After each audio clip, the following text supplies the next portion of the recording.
जैसा कि आप सभी जान रहे हैं कि किरण मैथ हम लोग पढ़ रहे हैं, जिसमें कि 2 वीडियो हमारा हो चुका है। ये तीसरा वीडियो में हम लोग चलेंगे। क्वेश्चन नंबर कहाँ से शुरू करेंगे? 26 से 26 से पढ़ेंगे। मेंसुरेशन एसएससी किरण। क्वेश्चन नंबर 26 क्या कह रहा है ये ध्यान से देखेंगे। क्वेश्चन नंबर 26 में कह रहा है एक समलंब समद्विबाहु त्रिभुज को 7 सेंटीमीटर त्रिज्या वाले एक अर्धवृत्त में अंतर्निहित किया गया है। तदनुसार उस त्रिभुज को छोड़कर अर्धवृत्त का क्षेत्रफल आपको निकालना है। ये देखिए क्वेश्चन में कहा जा रहा है कि एक बना दिया गया है क्या? अर्धवृत्त। एक अर्धवृत्त बनाया गया और इसी में बनाया गया समद्विबाहु त्रिभुज। क्या बना दिया गया? समद्विबाहु त्रिभुज बना दिया गया। और क्वेश्चन में कह रहा है कि ये समद्विबाहु त्रिभुज को छोड़ करके ये जो बचा हुआ जो रंगीन भाग है इसका क्षेत्रफल आपको निकालकर बताना है, जबकि इसका रेडियस आपको दे रखा है 7 सेंटीमीटर। तो पूरे की बात कर दें तो पूरे हो जाएंगे 7 7 14 सेंटीमीटर। मान के चलिए कि इसकी जो लंबाई है वो x है, तो इसकी लंबाई भी x होगी, क्योंकि क्वेश्चन में कहा जा रहा है कि ये जो राइट एंगल ट्रायंगल है वो कैसा है? समद्विबाहु है। समद्विबाहु मतलब दोनों भुजा बराबर। तो आइए इसके और इसके मदद से और इसकी मदद से, तीनों की मदद से पाइथागोरस थ्योरम के अकॉर्डिंग हम लोग x का वैल्यू निकाल लेते हैं। तो क्या होगा? इसका स्क्वायर प्लस इसका स्क्वायर, लंब स्क्वायर जोड़ आधार स्क्वायर बराबर क्या हो जाएगा? कर्ण स्क्वायर। तो 7 7 14 का स्क्वायर हो जाएगा। इसी को हम लोग कहते हैं क्या? इसी को हम लोग कहते हैं, इस फॉर्मूले पे आ जाइए, एच स्क्वायर बराबर क्या? P square plus B square. Pythagoras theorem पर आधारित है।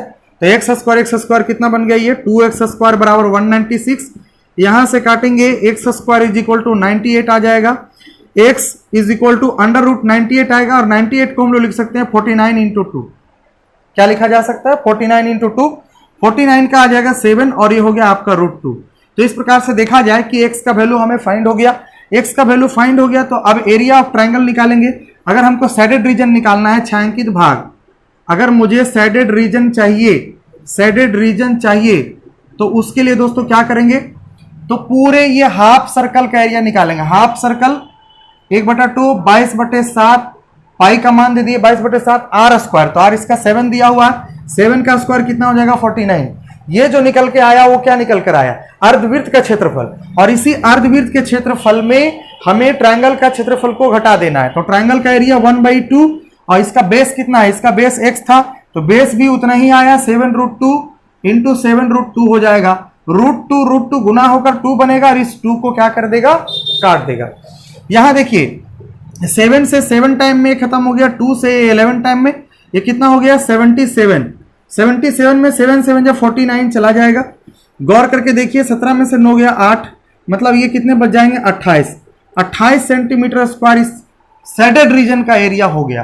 पूरे सैडेड रीजन का एरिया निकालने के लिए अर्धवृत्त का मतलब सेमी सर्कल में राइट एंगल ट्रायंगल को घटा दीजिए, हमारा आंसर तैयार है। दोस्तों बढ़ते हैं नेक्स्ट क्वेश्चन की ओर।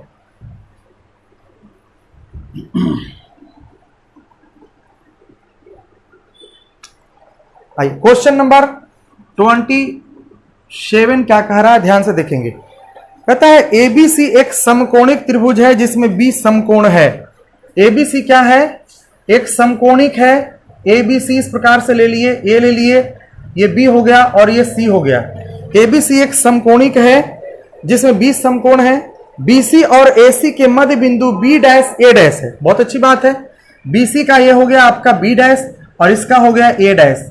ये दोनों को अगर मिला दिया जाए तो हमारे प्रश्न में क्या कहा जा रहा है कि चतुर्भुज जो बनेगा, ये जो चतुर्भुज बन रहा है, इसका चतुर्भुज का मतलब क्वाड्रिलेटरल, इसका क्षेत्रफल, और कह रहा है कि जो पूरा बड़ा ट्रायंगल बना है उसका क्षेत्रफल कितना होगा, है ना, उसका अनुपात क्या होगा, यही पूछा जा रहा है। आइए दोस्तों, अगर ये मध्य बिंदु है, मिड पॉइंट है, तो निश्चित रूप से है कि टोटल को अगर इतना को हम 1 मान ले तो ये भी 1 होगा।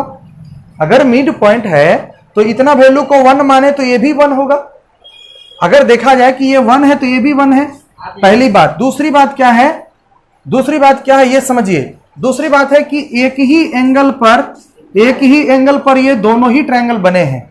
एक छोटा वाला ट्रायंगल भी बना है और एक बड़ा वाला ट्रायंगल भी बना है, तो एंगल एक है। अच्छा, ये जो है इसका पैरेलल है, तो देखिए ये और ये क्या होगा, इक्वल हो जाएगा। बात समझ रहे हैं ना? ये कौन सा एंगल हो जाएगा? कोरिस्पॉन्डिंग एंगल हो जाएगा, संगत कोण हो जाएगा। ये 90 है तो देखिए ये भी 90 है। इसका मतलब ये दोनों ही ट्रायंगल आपस में क्या है? सिमिलर है, समरूप है। और जब समरूप होता है तो भुजाएं समानुपाती होती है, साइड्स प्रोपोर्शन में होता है। लेकिन जब साइड प्रोपोर्शन में होता है लेकिन एरिया जो है वो प्रोपोर्शन में रहते हुए उसका स्क्वायर कर देते हैं तो एरिया निकल जाता है। तो जैसे कि क्वेश्चन में कहा गया है एरिया इसका ए बी है ना, एरिया कहा गया है quadrilateral A B dash A dash, इसका एरिया और प्लस एरिया ऑफ ट्राइंगल पूरा बड़ा वाला का ए बी सी, बड़े ट्राइंगल का एरिया का रेशियो पूछा गया है। मैं आपसे पूछता हूं कि अगर इसकी भुजा 1 है और पूरे यहां से यहां तक की भुजा 2 है साइड, तो इसका क्षेत्रफल क्या हो जाएगा? भुजा का स्क्वायर मतलब 1, और ये पूरे का एरिया क्या हो जाएगा? पूरे का एरिया एबीसी का 2 का स्क्वायर 4 हो जाएगा।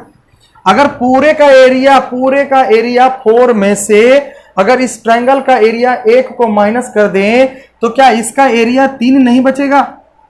यस बचेगा।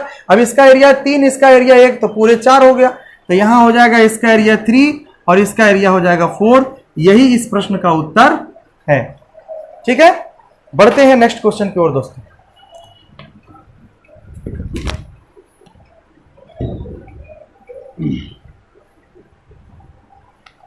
देखिए नेक्स्ट क्वेश्चन,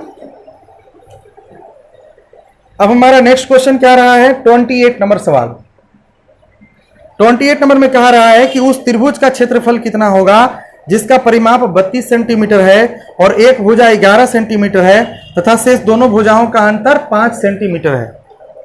देखिए ध्यान से सुनिएगा, एक ट्रायंगल दिया हुआ है और इसकी एक भुजा 11 है, एक भुजा को x मान लीजिए, एक भुजा x + 5 मान लीजिए।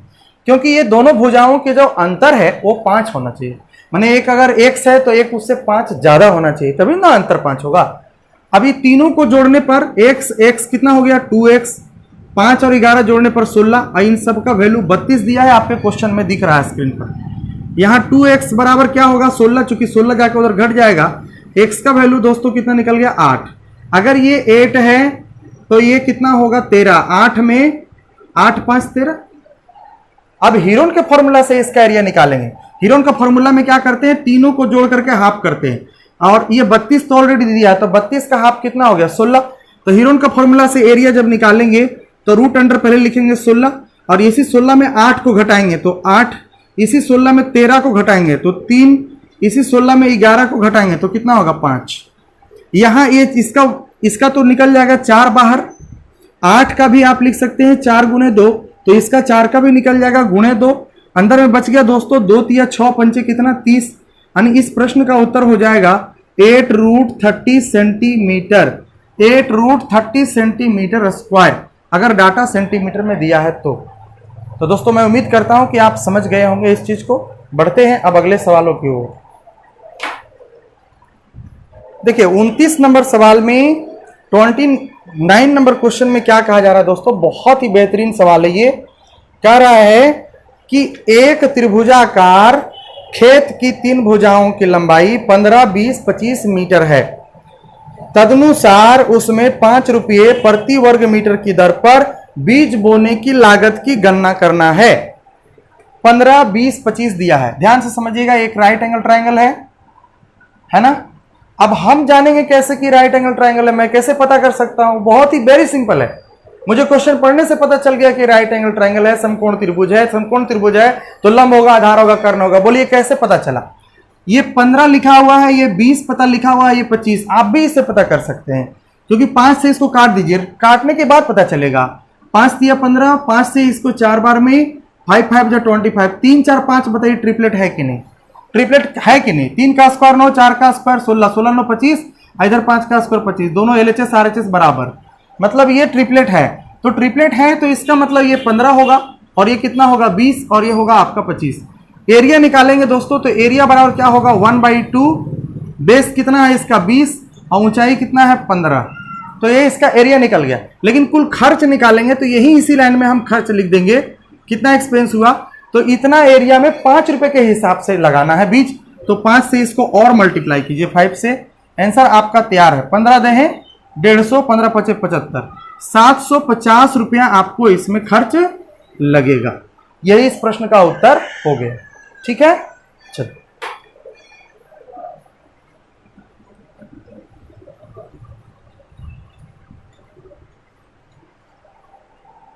आइए दोस्तों देखते हैं अगला प्रश्न। 30 नंबर सवाल पे ये क्या कह रहा है, ध्यान से सुनिएगा। 30 तो हमारा हो गया, नहीं 30 नंबर प्रश्न पे आना है जी।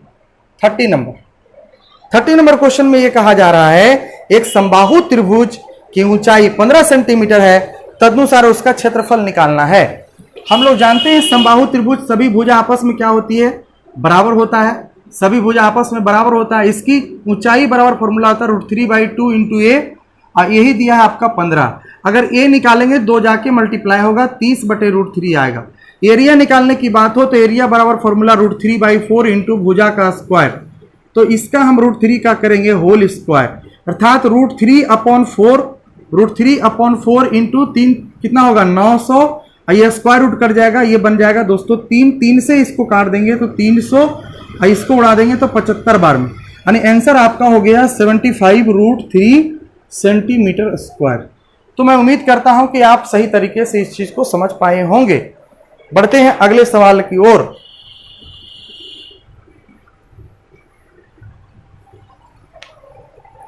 क्वेश्चन नंबर 31 में क्या कहा जा रहा है, यह ध्यान से समझना है। क्वेश्चन नंबर 31 में कहा जा रहा है, आप इसे पढ़िए। यदि त्रिभुज एबीसी का केंद्रक जी है और त्रिभुज एबीसी बराबर 48 सेंटीमीटर स्क्वायर है, तो बीजीसी का क्षेत्रफल कितना होगा। कुछ नहीं है, बहुत ही आसान है। देखिए ए बी सी केंद्रक इसका कहाँ मिलेगा, केंद्रक इस जगह पे मिल गया, जी हो गया, और पूरे का क्षेत्रफल 48 सेंटीमीटर स्क्वायर दे रखा है। बहुत बढ़िया, पूरे का क्षेत्रफल कितना दे रखा है 48 सेंटीमीटर स्क्वायर। केंद्रक इसको 3 बराबर भागों में बांट दिया, 3 बराबर भागों में बांट दिया, तो ई भी 16 होगा, ई भी 16 होगा, ई भी 16 होगा, मतलब आंसर डायरेक्टली क्या हो गया 16 सेंटीमीटर का स्क्वायर। इसका एरिया पूछा जा रहा था, इसका एरिया पूछा जा रहा है, कितना हो गया 20 GC का 16 सेंटीमीटर स्क्वायर आंसर हो गया। आइए दोस्तों देखते हैं 32 नंबर सवाल। कह रहा है कि एक त्रिभुज की ऊंचाई 10% बढ़ाई गई, तदनुसार उस त्रिभुज का आधार कितना कम करना होगा ताकि त्रिभुज का क्षेत्रफल अपरिवर्तित रहे। देखिए पहला कंडीशन, पहली स्थिति और ये हो गया दूसरी स्थिति, ये हो गया दूसरी स्थिति। ये दोनों स्थिति आपस में बराबर होना चाहिए।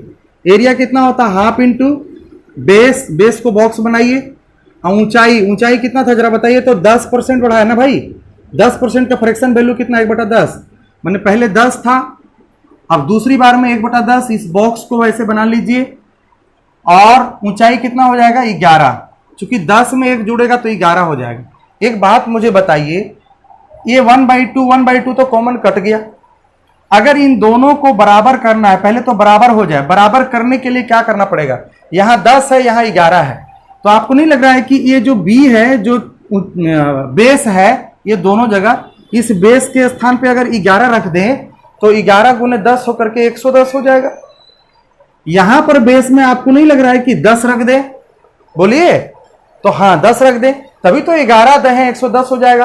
तब क्वेश्चन का भी कहना सही हो जाएगा कि दोनों ही क्षेत्रफल अपरिवर्तित रहे, यानी दोनों बराबर हो जाएगा, बिल्कुल बराबर हो जा रहा है। तो हमने नया क्या किया, तो दोस्तों नया यही किया कि B1 और B2 को हम लोग अलग अलग माने।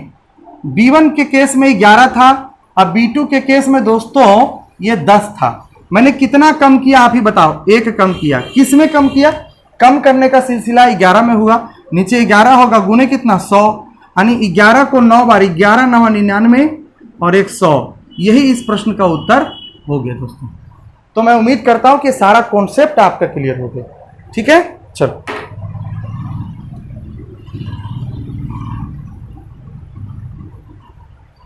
32 के बाद 33 नंबर प्रश्न को देखेंगे। बहुत ही लाजवाब सा क्वेश्चन है ये। 33 नंबर सवाल आपके स्क्रीन पे ये है।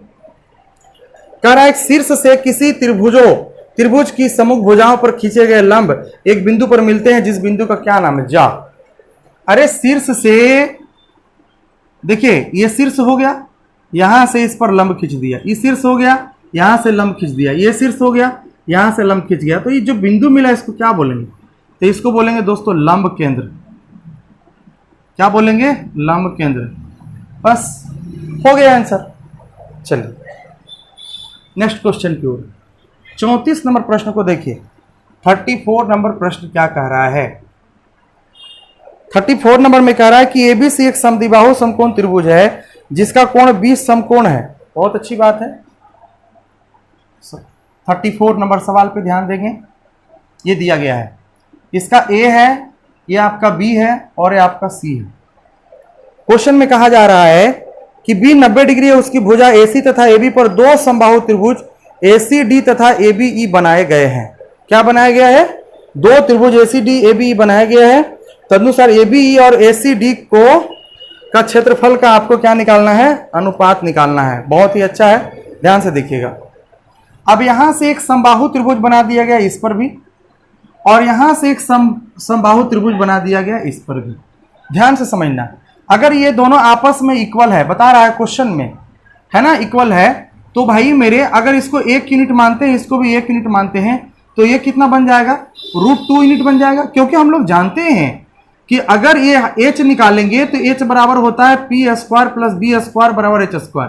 तो 1 का स्क्वायर 1 का स्क्वायर बराबर यहां कितना हो जाएगा? देखिए तो 1 का स्क्वायर 1 का स्क्वायर 1 1 कितना हो जाएगा? 2 बन जाएगा। 1 1 कितना बन जाएगा? 2 बन जाएगा। क्या बन जाएगा? 2 बन जाएगा। ध्यान से समझिएगा। अब यहाँ पे समझने की जरूरत यह है कि हमारा ये 1 आ गया और ये 1 आ गया और ये क्या बन गया? 2, और मेरा यहाँ क्या है? h²। 1 1 बन के 2 बन गया, ये स्क्वायर जाके इधर रूट होगा, मैंने h का वैल्यू हमारा निकल गया। ये सब समझ गया है, एकदम ईजी है। तो जब एक भुजा 1 है, ये भी भुजा 1 है, ये भी भुजा 1 है, और ये √2 है, तो ये भी √2 है, ये भी √2 है। बहुत अच्छी बात है। तो हमें सबसे पहले कौन लिया? सीरीज को जरा देखिए। इसमें कह रहा है पहले एबीई को लिया, एबीई को लिया, अच्छी बात है, और उसके बाद एसीडी को लिया। तो एबीई इसको लिया, तो इसका एरिया कितना होगा? एरिया ऑफ ट्रायंगल एबीई लिया है, और साथ साथ एरिया ऑफ ट्रायंगल कौन ले लिया? एसीडी ले लिया। तो इसका क्षेत्रफल होगा भैया फॉर्मूला √3/4 गुने भुजा का स्क्वायर। बहुत बढ़िया। यहां भी √3/4 गुने भुजा का स्क्वायर, मतलब √2 का होल स्क्वायर। ये तो दोनों कॉमन पार्ट है, ये कट गया। 1 अनुपात कितना हो गया? स्क्वायर रूट खत्म होगा तो 2 हो जाएगा, यानी 1:2 इस प्रश्न का उत्तर हो गया। ठीक है, चलिए बहुत अच्छी बात है। अब बढ़ते हैं दोस्तों अगले प्रश्न की ओर। क्वेश्चन नंबर आपका हो जाएगा 35।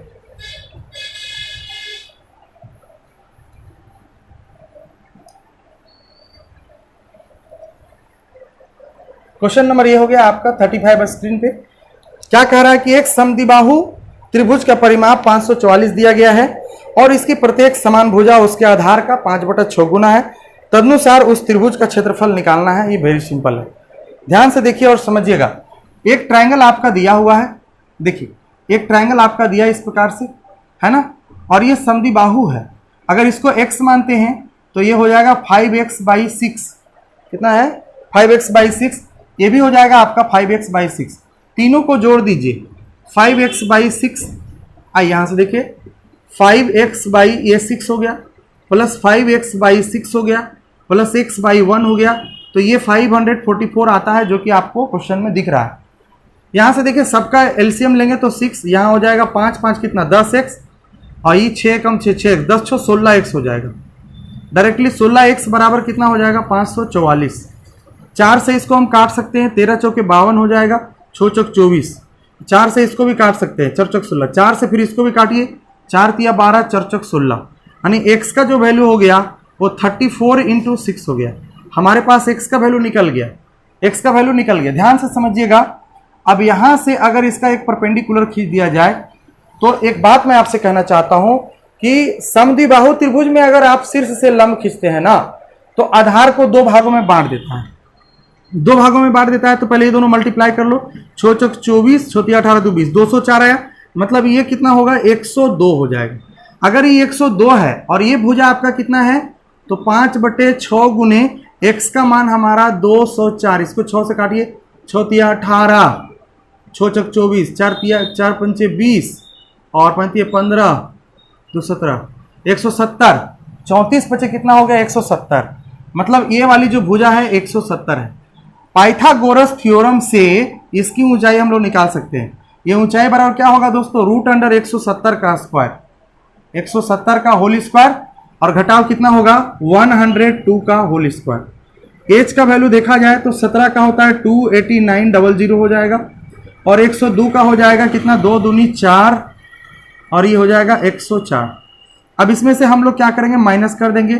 10 में से 4 गया तो 6, 9 का यहाँ पे 9 हो जाएगा। यहाँ कितना बचा 8, 8 में से 4 जाएगा तो ये 4 बचेगा। यहाँ कितना बचा 8, 8 का तो 8 ही हो जाएगा, मतलब ये हो गया आपका रूट अंडर। जरा देखा जाए ये 22,500 के केस में है तो इसका निकलेगा 150 घटाव 14 करेंगे दोस्तों। 10 में से 4 गया 6, और यहाँ बचेगा 4 में से गया 3, 136, मतलब एच हमारा कितना आ गया 136 आ गया। अब कह रहा है कि हमारे प्रश्न में कि इसका आंसर निकालना है दोस्तों, उस त्रिभुज का क्षेत्रफल निकालना है। त्रिभुज का क्षेत्रफल हाफ गुने बेस, तो हमारा बेस ये दोनों मिलकर के हो गया था 204, और हमारा ऊंचाई हो जाएगा 136। अगर हम 2 से इसको काट देते हैं प्यार से तो हमारा ये कितना हो जाता है 102। 136 को 102 से आप मल्टीप्लाई कर लीजिए, ये हो जाएगा 272, और उसके बाद 136 हो जाएगा। ये जोड़ लीजिए कितना 2 7 6 2 कितना हो गया 8, ये 13,872 सेंटीमीटर स्क्वायर हो गया, जो कि हमारा ऑप्शन नंबर 4 में दिया गया है, और यही इस प्रश्न का उत्तर हो गया। तो दोस्तों इसी के साथ आज का हमारा ये सेशन संपन्न होता है। मिलते हैं दोस्तों अगले सेशन में। आप लोगों का बहुत प्यार मिला, इसके लिए आप लोगों को बहुत बहुत धन्यवाद।